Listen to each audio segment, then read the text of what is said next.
Ay, higala natay usa ka silupin nga kalamansi no. Daghan kayo. Ako ani siyang pilian kay ang uban ani nung higala kuan man siya kanang lalata ba. So ang uban ani kay dili pa man siya lata.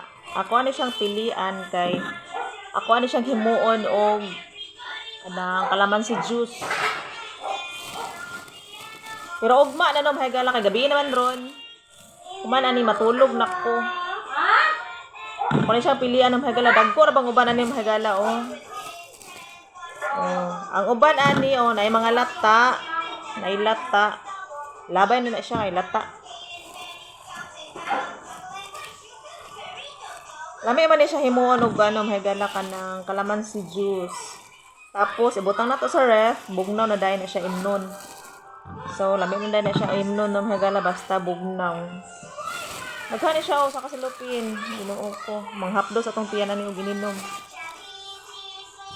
So ako ani nung hagala kay dili na ko palabi anig inom kanang kuan bitaw magamit ko ani mga aslo mga kuan.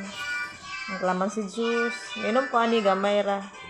Akong mga anak ani nung hagala ko ang muan ako sila og kalamansi juice pero ugma na. Kay natulog naman sila. Ako ani kay nagmata pa.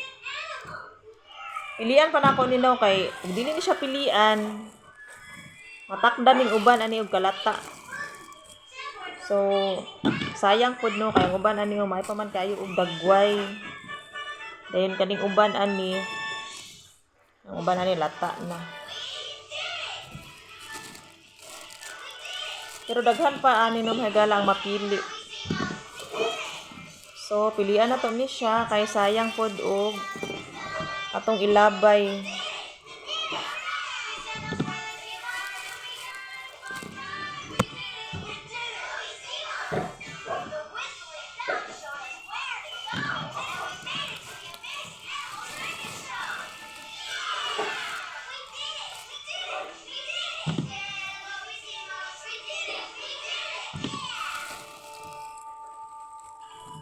Human ani nung hagala kay matulog na dayon ko. Human ako ani og pili kay gabiin na hapit na alas 10. So matulog pud ta no kay ugma mumata na pud tag sayo. Kay naay eskwela no, may klase.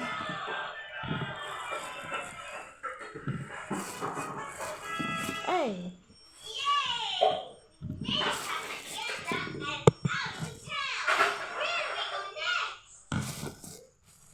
Napay daghan pilianan no higala. Dako.